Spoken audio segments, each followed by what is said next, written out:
Welcome to Ready Layer 1. It's a crypto podcast that focuses on the NEAR ecosystem. And with all the buzz in marketing this week, we have a really special guest. Yeah, we have Taylor Ryan from the NEAR Marketing DAO. He's also the head of Layer 3 Ventures, as well as NEAR Nordic. He brings a ton of marketing experience from both Web 2 and Web 3. And if you're anyone who's on NEAR Protocol, might be building on NEAR Protocol, has a project with NEAR Protocol, this is an essential listen because he really breaks down a lot of really great ideas, how to think about marketing, and also steps that actionable takeaways that people can use when trying to submit for Marketing DAO or anything like that. Yeah, this is one, I mean, you know, as nerdy as it sounds, this is a great one to take notes to. There's a lot of great takeaways, stuff that you could actually use if you're building a project or if you want to promote a project or just even help out NEAR. There's so much good stuff in this one. So let's jump in and we hope you enjoy.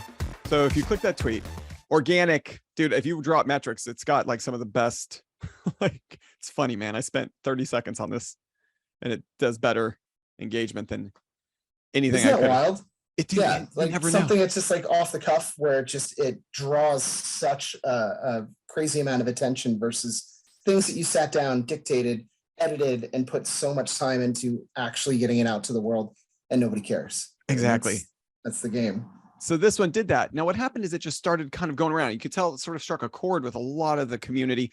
And so I was just like, let's talk marketers. Let's get the conversation going, air out some stuff and figure out like what's up, right? Like, because marketing in Web3, for a whole other topic we can talk later, it's a space that's like way different than in Web2, I think. Massively different. Totally.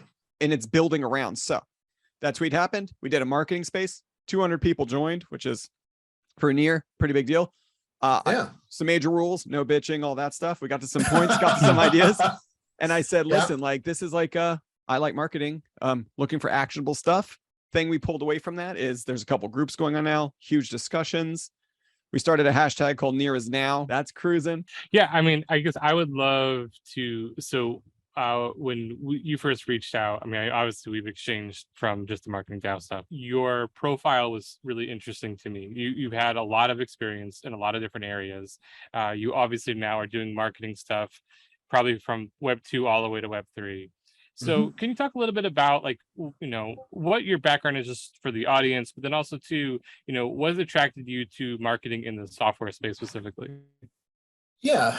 So my background, 15 years of startup / growth hacking / marketing experience. The biggest company that I was involved in as an employee was probably the Washington Post. But aside from that, it's been really small startups, nothing bigger than 200 people. And over, the period of these 15 years, I have started 6 different companies with varying degrees of success. Within the last 7 or so, I've been here in Copenhagen, Denmark. And for the first 4.5, I was basically scaling up companies as either the head of marketing or chief marketing officer, or the person kind of leading the organic side in one of them. And that ultimately led to 4 exits within the SaaS space. Nice. So 1 IPO, 2 acquisitions, and 1 merger. And I think one of the bigger challenges is taking those Web 2 skills and trying to transfer it over to Web 3. And that's quite a chasm if you've really learned the ropes back in the world of Web 2, because you have different channels, different acquisition, completely different models for communication. Yeah. The ability to track and attribution is out the window. So there's so many interesting layers to this when it comes to, pun intended, I guess, like how to actually go about generating enough interest in a project, because you're doing community first on top of product marketing, on top of content marketing, on top of all the other things that you kind of have to do in order to build those foundations. It's a different animal. And I think that makes it fun. Exactly. The buyer's journey. How do you track someone through it? You know what I mean? Like awareness is still there, but then you start getting into conversion, and then because SaaS, normally there's sort of a trifecta in there. There's sales, there's product, there's marketing. And you hope there's a great kumbaya between all 3 of those teams and things get done. Totally. In a decentralized world, let's maybe take this on for a second. So you are connected to the NEAR Foundation, or do you also work with NEAR Foundation in marketing, or just NEAR Marketing DAO? What's sort of your position within NEAR? Yeah, so I started my own agency called Clint. It's the Danish word for a cliff. Back in it's 3 months before the pandemic.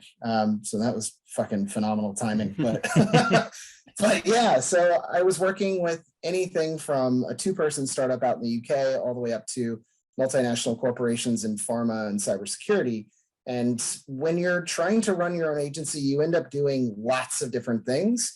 And that led me into doing lots of public speaking, which got me into a couple of different conferences that NEAR was involved with, thus being pulled into a couple of conversations with the folks at NEAR, and then being asked if I wanted to join the marketing DAO. And that kind of gave way to a lot of really interesting opportunities. But in the meantime, I've been building projects for Web3 companies over the last almost 2 years. So it's gone by. I can't remember the original question, but I hope that. So with NEAR, you're on the marketing DAO. Yes. So, and I think for our listeners and our viewers, let's try to sort of like break down what the marketing structure looks like for NEAR protocol in a decentralized space. Joe, is that okay? Because this, like, I think that's a great. There's a lot of like foundation we've got to share before we could even discuss things. So from what I gather, and you please add, there's the NEAR Foundation, and they have a marketing team. Because NEAR itself is a decentralized blockchain that has no owners. Therefore, it's not a security. It's just its own thing. So you've got the NEAR Foundation. Then the NEAR Foundation gave a grant to the marketing DAO. The marketing DAO, people can then community projects, DAOs, not DAOs, like projects, dapps, NFTs, if they're not horribly scammy, can all ask for marketing dollars to help promote their projects on top of the NEAR protocol blockchain. Is that, yes? I'm in the right range, right? Yeah. Up until January of this year, they had something called guilds, which really kind of fell out of favor. But in essence, yes, you nailed it. Absolutely. Okay. So guilds are gone now, right? Yes. Okay, cool. Okay. So, because, a lot of the conversations, I'm watching people, just hundreds of people asking questions, and people are like, there's guilds? And I'm like, I don't think so anymore. Yeah, it's kind of turned into, well, guilds in essence were just other DAOs. So why are we overcomplicating and adding additional stuff to this that doesn't really help people get involved? And at least from the outside, I can definitely understand the use case where you want to have stuff that is branded and very clear that it comes from the foundation versus supporting the community and giving them chances to bring people from all kinds of ecosystems and give them a chance to either build on a specific project or do something that pulls attention towards NEAR. Okay. And my last thing, and then Joe, definitely jump in, because this is like really my space, and I want to make sure, Joe, I don't just over. So, okay. So now does so NEAR protocol or the NEAR Foundation has some marketers, a marketing team. Do they work with the marketing DAO, or is the marketing DAO completely separate from that? Yes. So up until about 6 months ago, it was kind of a blend or an amalgamation of both. There were members of the NEAR Foundation and people that were completely outside of it, not on the payroll. And due to, I think I'm allowed to talk, I'm sure I am, due to some of the legality of how funds are dispersed, it seemed as a conflict of interest to have people that were a employee or employed by the NEAR Foundation to be directly sitting on the DAO. That was the way that they had explained it to us. And so that means that you have people that are receiving information from the NEAR Foundation, but are objectively not involved as a paid full-time employee or even part-time. Okay, cool. Yeah. All right, Joe, jump in, and I've got some more questions, but that's a great. So now I'm understanding the just structure of this, right? Like, let's get corporate on this. What is who ladders up to who? It's a really weird idea when you break it down to its simplest parts, because it's like, well, wouldn't the people that are the most ingrained in an industry or a business be employees and therefore are the ones that we're supporting? And the idea is, no, maybe there's things that we can start to tease out of the ecosystem and draw from other places into potentially a product or service, or potentially just building up a very active community that doesn't decide to jump ship and go somewhere else. Exactly.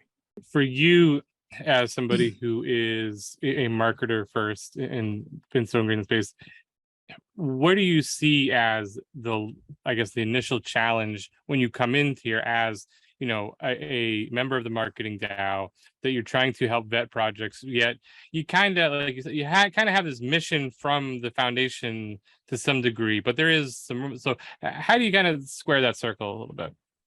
Yeah, I mean, you're given guidelines from the very beginning, but as you continue to review more projects, new questions and new spaces continue to pop up.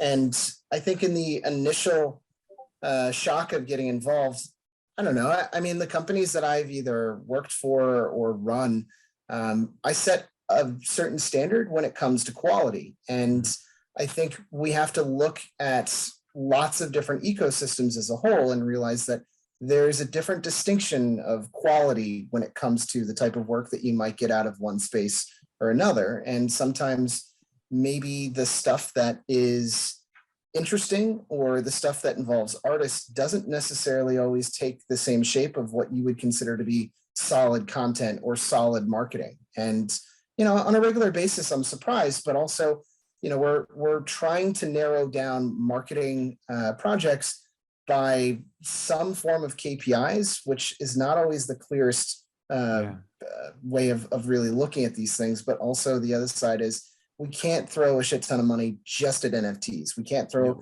a ton of energy, time, and effort just at something that is purely promotional and memes, you know, like, or events. And also trying to find the bad actors, you know, and tracing back who are the people that are consistently asking for money and delivering very little. And that is, honestly, it's a lot more work than I anticipated, but I do actually feel like I'm making some form of an impact by trying to pull the, I guess, the people that are degrading this type of stuff away from the financial incentive and pushing more people that are actually creating real shit and creating value and trying to encourage them. And obviously feelings are hurt along the way. And that's one of the things that you just kind of have to deal with, is being within the marketing DAO and a council member. Sure. So just piggyback on that a little bit. So how do you start to then measure that? Because like you said, like, you can't, like, the tracking isn't the same, right? Like conversion isn't quite the same, you know? So like for us, I mean, we have some clear metrics as a content creator, right? Like, so we can see how many views, how many subscribes, but like that doesn't necessarily even though translate to NEAR, right? So I mean, like if we gain 1,000 new subscribers, you know, and we're doing all NEAR content, yes, hopefully that it increases exposure, but like it's hard to say, like, does that actually get people on NEAR, you know? So how do you put that all together? Yeah, I think that's the $1 million question, honestly, and it's one of the bigger challenges. So if we look at the utility of a lot of these projects where somebody wants to do, let's say, a profile picture, creative artist NFT project, when they go to mint these, they're either using Paris or Mintbase, and they're creating 5,000, 10,000 profile picture NFTs. They promote the hell out of it. They do airdrops. There's some contest giveaways. And the result is, hey, we had this really exciting project and lots of people tweeted about it. If I go in and look at the metrics of like, cool, so you minted roughly 5,000 of the same 100 NFTs, like, and I can see that there's only 31 owners. This is not a successful project. Right. And it seems to me that, you know, we've really burned up a lot of time. And it's not to say that I do have my doubts about how valuable a lot of the current iteration of NFTs really are. Don't get me started, man. I'm with you. Like my follow-up, go on. Sorry, I didn't mean to cut you off, but yeah, I mean, we've been around a while. This NFT, I mean, I can find the Ponzi in like 90% of them, right? Like it's not hard. And you put my crypto hat on. So, okay, there's my professional corporate marketer hat. Then there's my degen crypto hat. There's a massive amount of like pump and dumps, closed discords that are targeting certain chains. We did an interview with someone who can't even release, who literally doxed like half of the people who do this stuff, right? Like it was out of control. I was like, whoa, this is happening right now. We can't air this, you know? And so do you have someone in the marketing DAO that you seem to be that, but is there someone who's like a degen who can catch these things? Who's like, oh, that's straight Ponzi. That's a group who's like putting on a front, wants to do a PFP, but they're just basically going to pump it, wash trade a little bit, dip out. Yeah. I think one of the interesting elements of, I don't know how much detail I can go into. So like there's a really cool project coming out called Pikes Peak. And it is a analytics tool for the NEAR ecosystem. It allows you to plug in a wallet and then you can see the different transactions and kind of what they're doing. And that's one way of starting to really start to see what's happening with any financial movement within certain wallets. But I also think that some of the KYC is a little loose and you can transfer stuff over, 2 or 3 wallets pretty quickly. It doesn't take any time, effort, energy to generate one, or get your girlfriend to generate one. She passes KYC and all of a sudden you're in the clear. Yeah. So yeah, I've been on 3 or 4 panels in the last couple of weeks and I'm pissed with these guys. For the most part, I would say that 1 out of every 3 inquiries that I was getting for my agency were people that were doing these pump and dumps. And it's like, fuck you guys. Like you are destroying what this whole industry is supposed to be the opposite of, the transparency, the growth, the actual use cases, the utility. You're making it so noisy that nobody can actually find real projects to support. So as somebody that is reviewing this stuff, like, what is the likelihood of people coming to a project and then saying, man, I gotta get a NEAR wallet and I gotta queue into this ecosystem to see what's happening. If it's a no and a no and a no and a no and not a chance I'm ever gonna get that wallet, then I don't see the point in supporting somebody other than it's like, hey, I made this really cool drawing and I just wanted to mint it. And it's like, all right, well, like that's go for it. Yeah. Like I love one artist. I do love great art, but I don't know if I want a blockchain throwing tons of money at it. I mean, it's great. And, I like those things. It's really tricky to discern, the things that are going to have some type of gravitational points. And, there aren't a ton of gravity points right now within Web3 where people are getting into metaverses and regularly having amazing experiences and doing in-game purchases on such a regular basis using the NEAR NEAR token that I don't see it at scale. So I'm trying to be very critical to a lot of the stuff that's coming through. Is this helping people get involved? Is this helping people on board? Or is this just noise? Dude, I'm really glad to hear, because there seems to be sort of this, like, a lot of people didn't even know there was a marketing DAO. I mean, we know AVB, and so we know there's a marketing DAO. And when we submitted for a grant, which people can go check our DAO, and they can even read our grant proposal, and we have metrics on there, and we're trying to bring marketing approaches, like let's say Web2, and trying to figure a way to convert them to Web3. So then that way there's a way to track this. And in marketing, like especially the last decade of marketing, let's say last 5 years, the metrics and digital aspect of it is so important, because we can start to see what works and what doesn't. And like, say you did you did a wide spread and gave a lot of money away. Then you look back, you say, okay, these 11 really worked. Then you can dial in more money in that type of project. And then if games come out, you can dial in money in that way. So it's constantly moving. You guys have a hard job. It's an interesting job, because this is the beginnings of what will hopefully evolve. The metrics that I want to measure if I'm building something that's like a B2C product is, let's say it's an app. And for all intents and purposes, we're saying dapps, decentralized applications. So I want to see total volume locked. I want to see new wallet creation. I want to see return visitors. I want to see daily activity. And in some cases, you are able to tease out some of these metrics. But if the product isn't something that gives you the ability to pull that information out, then maybe it's not a great fucking product. Maybe it doesn't need to exist.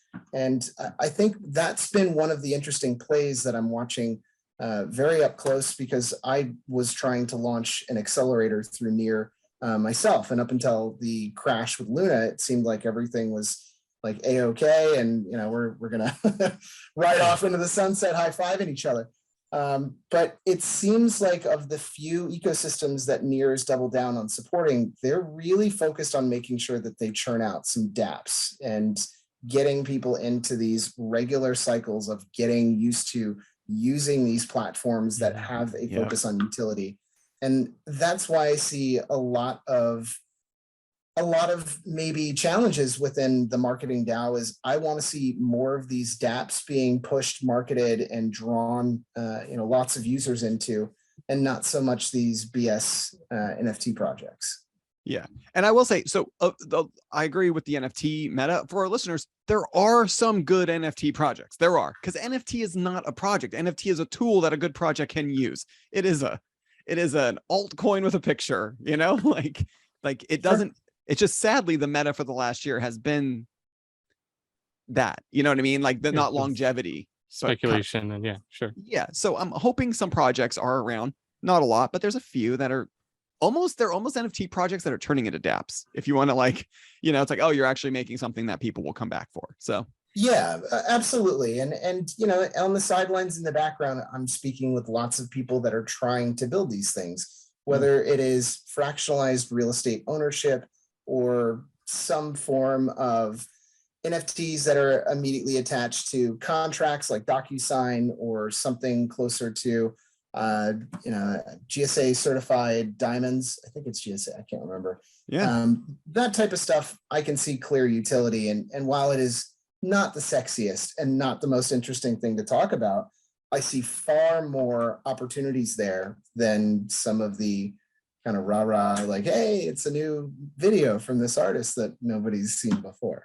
From your experience, when a project does try to come into the ecosystem and they have something, what is the first piece of advice that you would give them before they even started to, whether not even just apply to the marketing DAO, but just, I want to build a project on NEAR and I want to gain users? What would you say is step one? So I think it goes one step before that. When I meet a lot of builders, when I was originally running NEAR Nordic, the whole idea was you grab as many startups as you can, bring them through an accelerator program, and hope that some of them will be able to latch on to NEAR. And with all of these 75 plus startups, I wanted to have a one-on-one conversation because customer research is like one-on-one, like you must do that. It's the key. So some of the first questions I was asking about the projects was, what is your technology based on? Which blockchain are you building on? And it ran the spectrum, but it was very rare to meet somebody that said, oh, NEAR. And so it's like Algorand. And it's like, why Algorand? And it's like, I don't know, somebody said it was good. Or, Polygon, because we met somebody and they said it was cool. Like there's got to be that conversation happening before people start building, because there are so many differences between trying to build on the ETH ecosystem versus NEAR. So if you're not having that conversation up front, and it's the difference of the types of developers that you're looking for versus potentially the amount of support that you'll immediately get from the NEAR Foundation in terms of grants, like all of these things kind of play into that. So that's the first thing that I think is often missing, is having people understand, like, look, there's a whole fucking toolkit. You can get certified, like get on the NEAR website. Like there's tons of information for you to basically go through classes on how to do these initial parts of like an MVP, which I think is valuable. But the second part was, how do people scale on NEAR? Was that the original question, Joe? Well, more of just, so if I have a project and I want to come to NEAR, right? So I've made the decision that I've chosen NEAR, what would you say is the first step of of how I'm going to start to actually get this to market, not from an engagement standpoint? Like, where do I want to begin to highlight that connection between I am building on NEAR? Yeah, I think NEAR is one of, and it's why I was drawn to it so quickly. They had a pretty baller PR announcement, which was they're putting 800 million towards all partnerships and building of basically integrations for the future, which, on a glance is massive, but the numbers might be a little more tricky, especially in today's standards. But the idea of a community that is supporting via grants and also supporting via sometimes technical advisory is a massive opportunity compared to the maybe top 50 layer ones that aren't necessarily giving those types of resources. So I think entering an ecosystem and making it very clear that, yeah, you're on awesome NEAR, you're getting into the NEAR Week newsletter, and you're joining all the other Discord groups and trying to have these different conversations is fantastic, but it also needs to have utility. And so if you're not building a product that is needed or is something that's relevant, then I think it's going to be tough sledding. And I've definitely seen that within the gaming space, like I don't see the real world example, and maybe I'm just missing it, of somebody that has really integrated NEAR at scale and is doing in-game purchases within their game using NEAR. I haven't seen it. There's, I'm sure, a ton of bullshit mobile apps, no offense, but I haven't seen it, It's really hard. So now here's marketing. So I think NEAR is very tech focused. You go to their website, there's a lot of tech. You just said there's like a whole toolkit for people to understand how to start working on NEAR. Marketing. I think a lot of people aren't pro marketers. Marketing's pretty technical. Is there any resources for a project, or is there like one pagers or anything like that? And then I've got a follow-up question of like maybe a structure that could happen. But is there like, okay, hey, you want money from marketing DAO? Here's a blueprint. Here's what we need to know from marketing point. Like, here's how we're going to evaluate your project.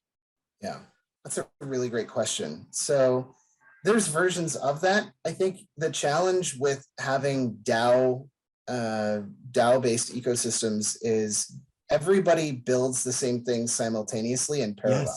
Yes. There's like 30 wallets. There's 10 marketplaces. Come on, let's talk to each other. So, they have Pagoda, and like, that's a thing. And it's more or less supposed to be the concept behind an accelerator. I don't know anybody that's gone through it, so I can't speak levels about it. And there are advisors that are more than happy to kind of talk shop, but you're absolutely right from the standpoint of getting people on to this technology and helping them to build to a point that any idiot can see what this is and go, wow, this is fantastic, I want to use it.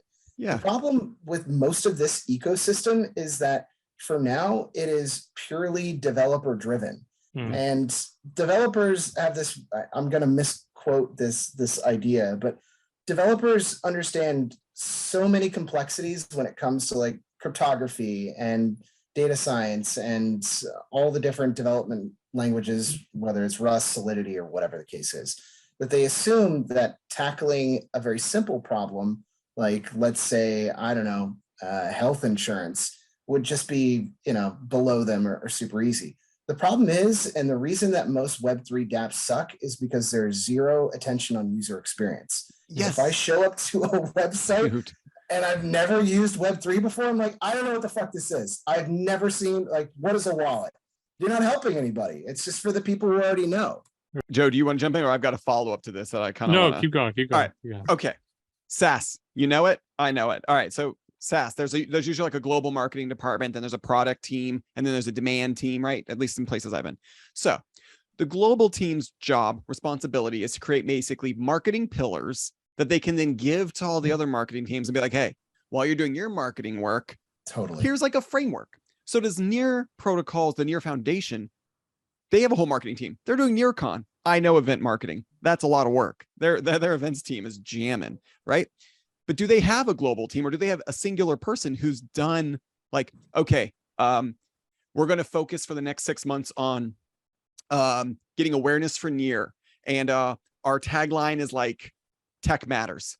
This is what I'm basically putting together a tech matters campaign with Joe. I'm going to get on the marketing call. I'm going to get everybody to start tweeting it. And then for the next 1 to 2 months, we're going to just interview a bunch of people. Tech matters. Is there anyone in the NEAR Foundation doing that? I don't know. I can't find it, but that'd be helpful, because then it could ladder down to these projects are like, okay, we need to get money from the marketing DAO. Tech matters.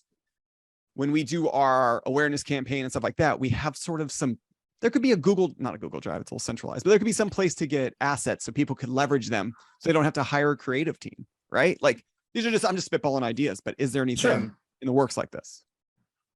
I'm not inside of those meetings within the NEAR Foundation, but I would agree that some type of unified message and something that was a little more vertically integrated would make a ton of sense. But we're also talking about different layers, keep using that word, different areas of marketing from the standpoint of when we are acquiring, how we're making sure that we're reducing churn or keeping people active, and then continuing to kind of get these viral loops of people inviting their friends. One of the taglines that I kept using throughout NEAR Nordic when I was pitching it was, I want to get grandma on the blockchain.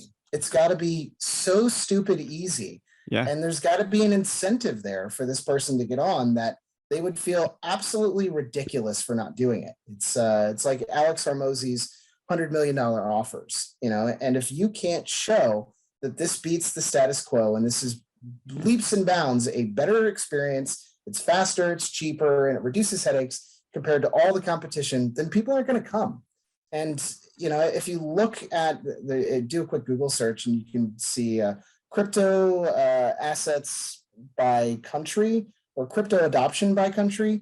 I think the US is at like 7 or 8%. I'm in Denmark, it's at 1.49%. And you know, who knows where they get those numbers, but the reality is most people aren't on it, man. Right. You know, and we're marketing to the same people that are already using it. Like, why does that matter? Like, who's that for? We're not gonna, like, right now, like, there's a lot of, I say the fastest way to find someone who's a chain maxi is someone who got in early, who's holding a bag that's like 5x and up, right? They're not gonna switch. Someone who's up 30x on a coin because they got lucky and gambled on 10 of them, they're not flipping over because it doesn't. But bringing in new people. One last example, and then Joe jump in. Sorry, I don't want to just like, I get excited about this. I get excited about talking about marketing. This is what. Oh, I love it, man. Me too. The website just switched. Revolutionary simple. Revolutionary simple. Yes. Had said that a couple times. Okay. If NEAR Foundation, there's a lot of people on Twitter. Like, we did NEAR is now, and now there's like a bunch of people tweeting NEAR is now, right? Because it came from one of the people within the community, and we're like, hey, that works. If NEAR had a space, a NEAR Foundation had sort of like a, even if it was just a small little space, I was like, hey guys, website's changing, revolutionary now. Here's a couple things to do. Like Matt Lockyer did it for NEARCon. He just like made like a Google Drive with a ton of cool memes. Something like that. You could just get the whole community around, and then it just seems like it would make sense. That's all. I'm just throwing ideas. I think it would make sense. And if NEAR Foundation is listening to this, it's a very little ask, right? It's not a heavy lift. I agree. It's funny, man. I was thinking back to a meeting that I got stuck in. Internal communication software for medium to large enterprises. And we had an 1.5-hour meeting about what types of coffee mugs we were going to purchase for our office. There were less than 40 people there. And they're like, well, should we get purple because it's one of the colors, but you know, like it has like different kind of connotations. But what about like the mouth of the mug? Like, what if it's like wider because like we communicate? And it's like, I gotta get out of here. Like, what the fuck are we doing? Like, this has nothing to do with anything. I guarantee you, for NEAR's website, NEAR.org, revolutionary, simple, they probably spent days sitting down and spitball, you know, beanbag chairs, fucking Post-it notes, you know. Oh, they were like, wait, we put usability first, or is it first we do usability? I can see the pitch deck from the agency that made this website. Fine. And some people feel like they're drawn into that, and it's like, oh, it's all about the brand and communication. And of course there is a big portion of that. But in terms of getting more people to come on to whatever it is that we're trying to make happen here, whether it is build more dApps, get involved with the community, just buy up and hold NEAR, which is kind of a short-sighted way of looking at things. But there has to be a kind of a mission statement for each of these different cohorts of people. There's the average person that's probably trying to dip their toes in the water, but obviously with the market the way it is, like, that's a little ways out. You have people that are actually like really enthusiastic about the space, and then you have people that are actually building in the space. And I think you need different ways of penetrating each of those groups and pulling them into your ecosystem. I do like what NEAR did when the whole Terra Luna thing went through, which was, hey, anybody that still tinkering over there, we got an awesome ecosystem over here. come on down. And I like that. I think that was brilliant. Totally with you. And I'm not here to have this podcast to bash on NEAR Foundation. I don't think that at all. Right. I work in a marketing department. I understand what's going on. And it's not like just saying that like there is a community that's like a little bit unaware of maybe some higher up themes that they could get behind and feel part of it. And you're right. There's different groups of people. Like the let's call it NFT space is such a small space. I mean, there's like you said, there's different areas. But I don't know what those are. Like I would love to see a deck. Let's get corporate. Just a deck, a couple pages of what is going on. It'd be really nice. I agree. I think, sometimes it's a tall order, especially when you take into account everybody's just figuring it out. It's such a new space. One of the first questions I always ask when I get invited to consult on different DAOs is, was this built based off of mimicking or straight up copying is fine, a successful version that you've spotted in the wild? And in most cases, they're like, no, we're just kind of making shit up as we go. And that's an interesting way to do it. But I think the reality is that I haven't seen up close a super impressive functional DAO that doesn't have the same, I guess, failings or shortcomings as everybody else. I think there isn't one pointed like go-to where it's like these guys fucking figured everything out and it's flawless. And that's why it's, still a race to the top for everybody. Yeah. So there's so much great stuff talking about here, but I wanted to try to give listeners a couple like clear takeaways. So I am a developer, I'm a builder. So as part of, and I play an interesting role, I feel like, in the ecosystem where a content creator with Jared, but at the same time, I understand the tech really well. I am building projects on here as well. So how do someone like me, or someone who doesn't have maybe the content side of it, like, what would you give as advice of like, what's the first thing I should be presenting to potential users about my project? Is it what I'm building, or is it more of like what I'm building on top of and why it's special? Yeah. So I work with about 12 different accelerators right now. And and I've done this myself with 2 different companies that I've started, is you immediately go into building mode.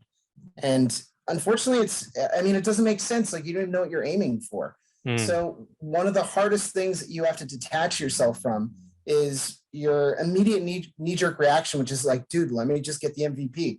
No, go talk to customers first, the people that are actually going to use your product or service, and get some LOIs, letters of intent. People that are like, dude, if that was built, I would use it yesterday. Like that kind of stuff.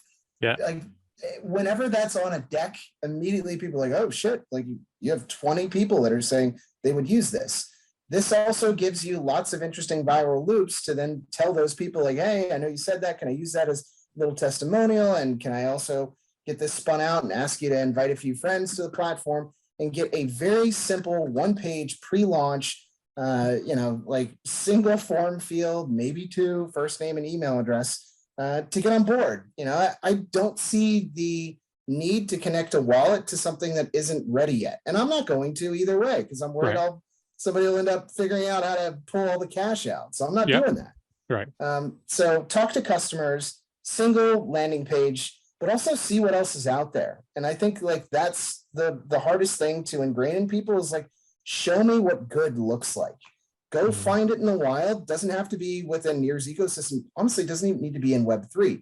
Show me what you're trying to build and where it actually works in the wild before you go trying to build the next version of something that will never exist, because nobody will ever use it because it never existed in the first place. Yeah. Yeah, I like that. The advice, this is like this podcast. I hope people are going to be as into it as me, because like this is like the stuff that defines success. Like the great projects die all the time because there's no marketing behind it. That's like, we don't live in the world where just a great project is everything. I mean, some really do hit a moment, but most of them have marketing behind it. People pay, yeah. Oh God, sorry, I got excited too. No, as we should, man. Sorry, go for it. That was like the main thing I wanted to say. Yeah, I would have saved myself probably 3 or 4 years of my professional experience had I taken the advice I just muttered less than 2 minutes ago. And it's really difficult, especially when you're a first-time founder, to come into such a new space.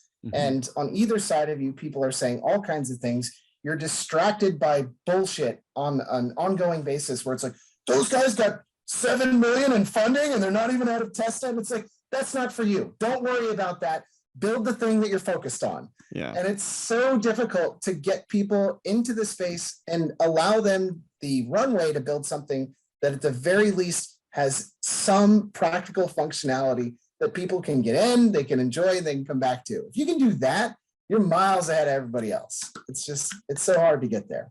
I really hope people listen to this because, like, really, Joe, you were talking about actionable things. We can recap so far. I mean, it's like, do some research, do some research. Find some people who'd be interested and have them put their name down. You know what I mean? Go to awesomer.near. Is that it, Joe? Awesome. Yeah. Awesome NEAR. You can see all the projects being built and you can search by category and see what's out there already, So that's where we're at now. So, okay. What if, all right, Taylor. So someone's done that. They're ready to go to the marketing DAO and ask for some money. What are some metrics they should put and think about and try to figure out before they submit? Yeah, well, there's different versions of this. So like one is like, if you're ready to build, then I would suggest going with a no-code app solution that you can integrate, basically the standard wallet setup. It really depends on what you're trying to build. If you're trying to set up the next market maker or staking platform, there's a lot more complexities there versus just a highlight reel of fucking memes. I have no idea. Everybody has their own fancy project that they want to build. I would go with a no-code builder that allows you to integrate with the least amount of effort so that you have something that you can show. Wallets are being generated, people are being activated through your particular project or solution, because you need to show traction. This is the hardest thing. Like when I go into accelerators that are 3 weeks long and the expectation is they're going to come out with a flawless pitch deck and immediately be able to raise. And honestly, guys, that's not going to happen. I mean, sure, there's the one-off that does, but you need to show usually 10,000 users that are hopefully, active and are coming back, or 10,000 MRR, monthly recurring revenue. Within crypto and blockchain and Web3, there's total volume locked. And, I'm talking with companies just today where it's like, well, we do flash loans and we've set the limit to $500. And it's like, okay, I'm not sure who's borrowing on that level, but fine. And they're like, yeah, we've given out $5,000 worth of loans. And it's like, well, hey, there you go. Yeah. That's something, and at least you can show that. And without being able to show anything, it becomes just one of thousands of other decks that everybody reviews and continues to pass on. You need to show traction. Yeah, I was going to ask about that stuff. So are you seeing, again, it's still so new, but are you seeing a lot of similar trends that were in, Web 2 space in Web 3 from a marketing standpoint are actually working? The idea of the single page funnel, social, marketing, things like that. That's a good question. It's a yes and no. So in order to build a community from zero, and that's always a challenge. Yeah. There's not really the same. There's not the same channels. There's not the same tactics that will ever work. So one of the tactics that is kind of like the Venn diagram of Web 2, Web 3 is email outreach. I do find that still works, regardless of people that are like, no, but it's decentralized. They don't know who I am. It's like, yeah, but let's say you're going after institutions or partnerships, it works the same way. If you're building a community and maybe you're launching, let's say a token, I mean, you're not really going to do that on NEAR, but maybe you are. Let's say that's your jam. Then more than likely you need to run airdrops, and airdrops are a really interesting play. I don't know if you guys saw what happened with Optimism and their airdrops. I did. Mm-hmm. Yeah. So there's people that are in Web 2, there weren't the same level of scammers. So not only do you have to plan in advance of getting screwed and scammed, but you also have to be very clear to your community that this is how we're going to do the airdrop. Anybody that reaches out to you for any other reason is full of shit. And ultimately you have to give something to people where it's like, why should I join your community and be active? It's like, well, how about for $5? And it's like, that can't be scalable. And it's like, well, no, of course not. But we got to do something, you know? And so I'm seeing a lot of that. Like the biggest pain in my ass with launching a lot of Web3 projects was shilling. So you go into these like bullshit Facebook groups, Reddit groups, Discords, and it's just a bunch of people that are looking for, you know, a free 30 cents, you know, $1, or it's like, oh, we'll be entered to win $100. And it's like, who are these fucking people? Yeah. Like, are these the people you want in your community? That is like, that's a really good question. Like, who are the people you want in the community, right? And there is like a seedy underbelly of crypto, which is very almost prideful that, you know, it's this degen culture where it's basically like, all right, let's get into the closed Discord group. All right, everybody, today, here's what we're gonna do. We're gonna target one thing. It's getting some heat. Let's start. Let's get an influencer. Let's get a whale. Let's get a couple of us, and let's go degen on a project, raise floor price, buy it, flip it, derug it, sell it, get out of there, right? And they're like, not just some like, there's more organization. If those people in those groups would just focus their energy on marketing legit projects, we would be having such a whole different conversation right now, because those people are organized and they know what they're doing. They have roadmaps. Like, true. Very true. I agree. I mean, even starting at that point, to be able to build out a halfway decent white paper and know where you're going and what you're actually trying to do. I mean, it doesn't take that much overwhelming effort, but you'd be surprised where people are like, nah, it'll come later. And it's like, well, if I'm trying to decide whether or not this is a legitimate opportunity for me to stake or to potentially invest early, the fact that you don't have one doesn't necessarily give me any confidence in seeing your project through. But I think everybody wants to get the result at the end and not put in any of the work. And it's the same with marketing. You see so many marketers that, you know, 99% of people suck at what they do. Like, that's just the world that we live in. And yeah, it's really difficult finding people that actually want to build really cool things that people get involved with. And that's why most projects suck as well. It's just, most people are meh, you know? And there's a lot of passion. I mean, I'm with you. Like there's a lot of passion. And that's what I like about Web3, right? Like a lot of these NFT projects, I like go in and I mint something. I know it's going to be zero. Joe and I even did a podcast a while ago where we're just like, this will be zero. But I'm just like, it's like, we're crypto boomers. I'm like an old dude, you know, I'm like, okay, hey, the kids are making things, right? Like, I'm excited on that. That's why we do the podcast, to sort of bring awareness and share ideas and try to get to like find cool projects and give them some exposure.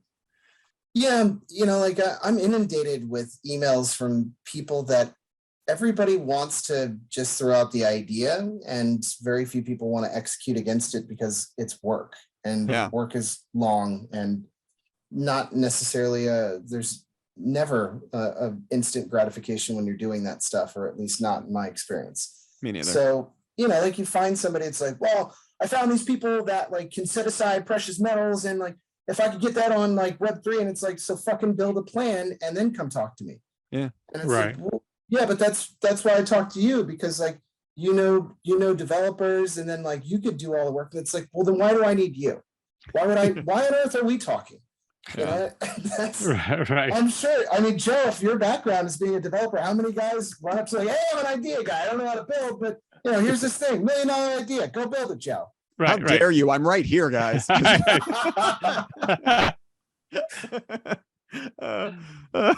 but that's spot on. I mean, you see so much of that. And so I think what I'm hearing in a lot of this conversation is that, you know, if we want to continue to try to actually increase mass adoption and get out of our inner circles, is that we really need to start thinking about our audience and product fit first, and not just building for the sake of building.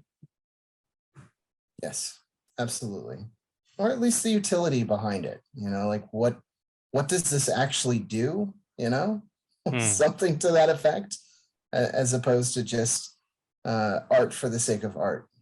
Which it has its place, but maybe not for funding, right? Like, I get where you're coming from. You know, one of the ways that I've always tried to explain it to people is, And you have it in the name of your show, is the 3 different layers of blockchain technology. And now they're like, oh, there's a layer 0, but let's just say it's 1, 2, and 3.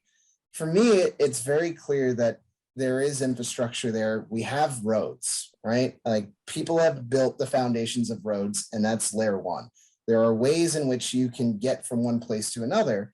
And it seems to me that layer 3 is supposed to be the automobile or the destinations. Like when they built the railroads way back in the day, Manifest Destiny, everybody's going west. The whole idea was, if you didn't have a railroad near your town died out. That was it, like game over.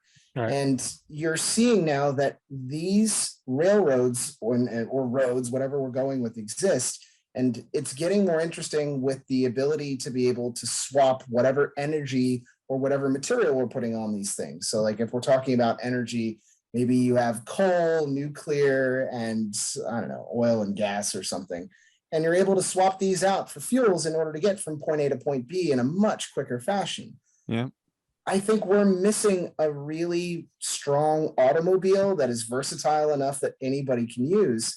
And until somebody comes out with something that is consistent, has a great user experience, and offers something that you can't normally get out of Web 2, I think we're going to struggle to get there. And I mean, simplicity is always kind of the answer.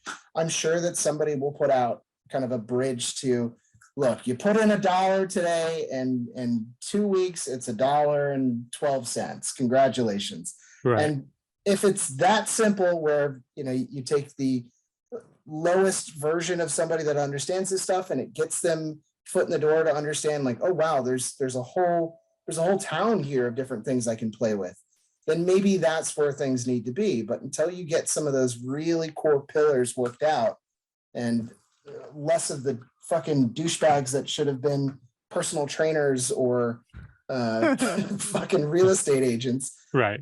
It's going to be tough. Little side story. I went out to this big event in Europe called Slush. Have you guys ever heard of it?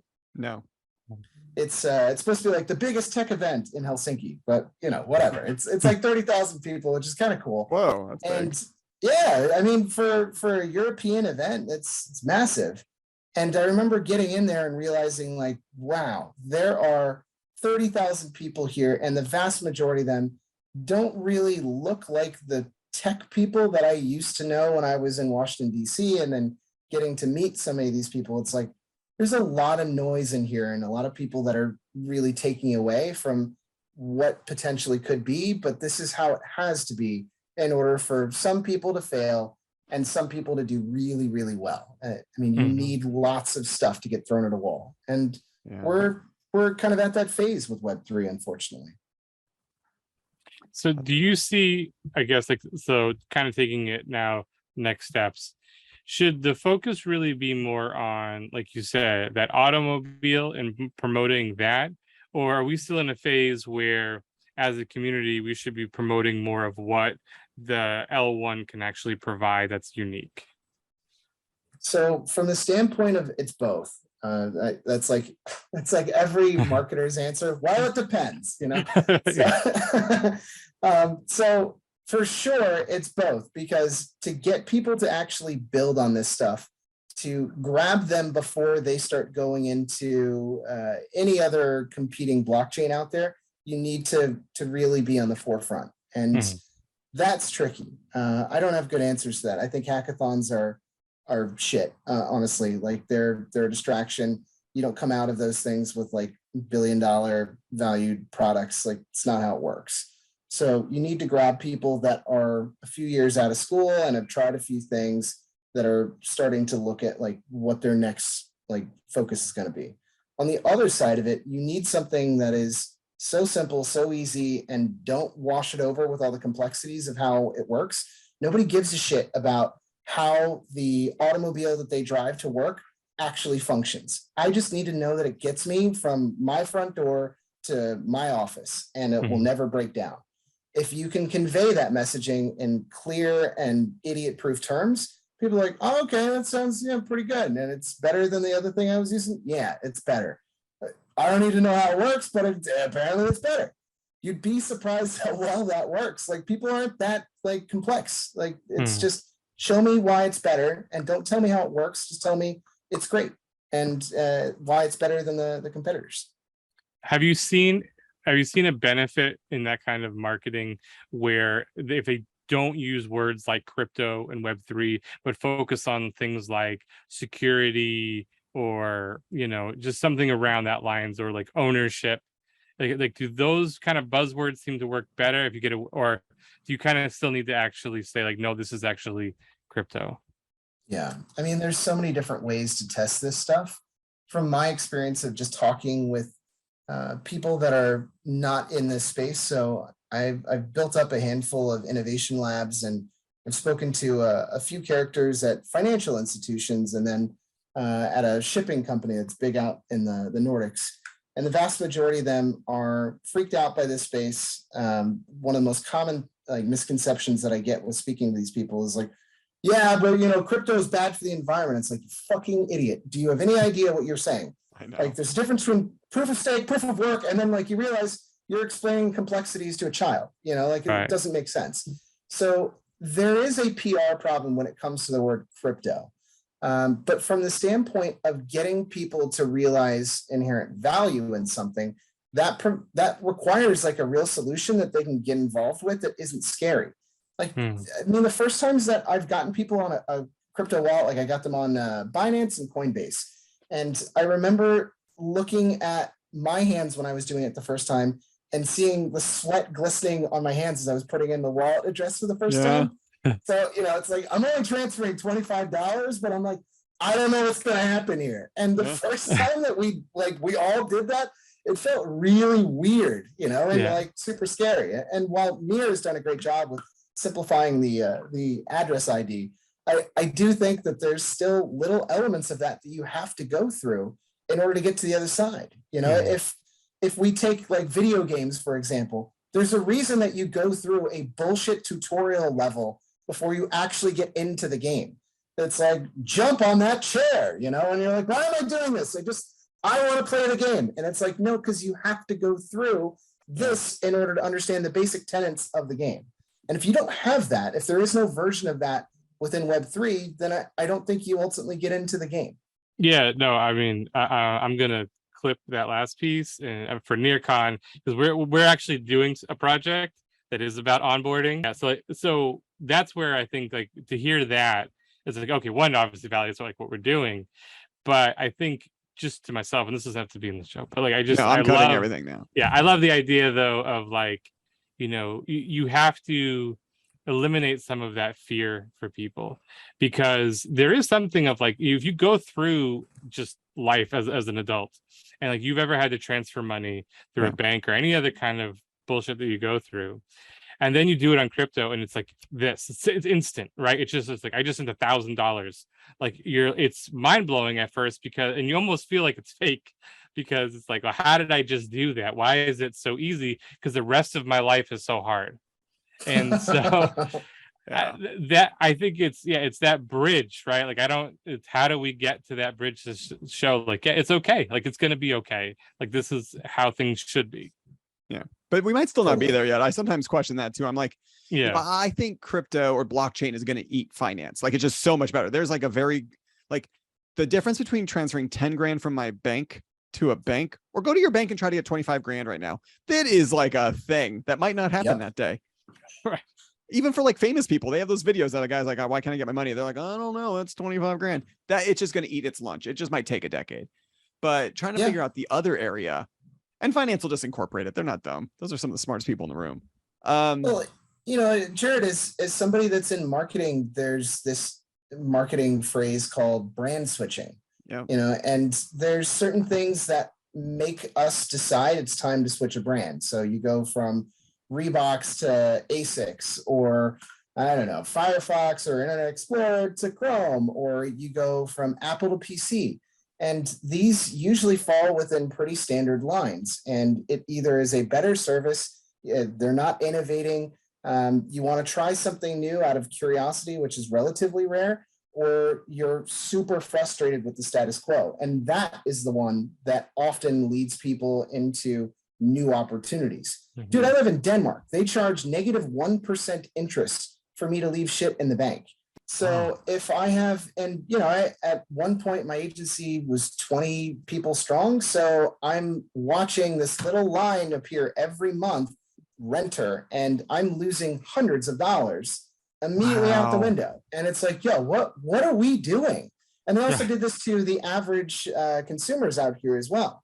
Other than Japan, I think there's maybe like 2 other countries that do negative interest rates. Like the time is absolutely right for something like Web3 to alleviate these problems. But until there is a perfect kind of bridge or transition for this brand switch to happen, I think people are still going to be like, well, I don't know, and until you get there, who knows? Dude, Taylor, man, thank you so much. Do you want to give any last parting words to anybody for this? Yeah, I mean, there are a couple of things that I know that we've glazed over. To be fair, if you go to near.org/developers, there is a fair bit of information there, whether it is related to the Rust SDK, or you're looking at different APIs, or you really want to jam out with Aurora, which has all kinds of interesting interoperability and scalability within, potentially future build outs. But there are things that are within your reach. It just really depends on what you want to go about building. And I think a lot of people are super excited and eager to do anything in this space, so long as it means that they're involved. And I think just taking a little bit of time to figure out exactly what that is, find a version of something that is wildly successful, either on a different blockchain or in Web 2, and it is a functional, workable product, and introduce it to Web 3 and you have something. I think overthinking it is where most people end up getting screwed. And if your desire is to do marketing, like, go for it. There are so few marketers that I've come across that actually know anything within Web3. So the world's your oyster. It's just, if I was trying to teach, let's say, French to a monkey, I probably could, so long as I had a common ground. I think the common ground is, you probably, as Jared said earlier, you have to dig this stuff. And to Joe's point and what we kind of talked about before, it's phenomenal being a builder, but don't just pair up with the wild-eyed, eccentric entrepreneur or wantrepreneur that comes across like, oh, we're going to change the world. Try some things out, try and fail a bunch and see where you go. And you can find me on LinkedIn. I'm the only Taylor Ryan in all of Denmark. Awesome. A country of 5.8 million people, go figure. Plenty of Rasmussen though. I run Near Nordic. I'll be at NearCon. You can also check out Layer 3 Ventures. I'm in the process of still fundraising and trying to get things off the ground. But thank you so much for having me, guys. I'd love to come back whenever you're ready again. This was a blast. Thank you so much, man. Really great. Good info. Yeah, thank you so much. Ready Layer 1 is provided for educational, informational, and entertainment purposes only, without any express or implied warranty of any kind, including warranties of accuracy, completeness, or fitness for any particular purpose. You should not make any decision, financial investment, trading, or otherwise based on any of the information presented in this podcast without undertaking independent due diligence and consultation with a professional broker or financial advisor.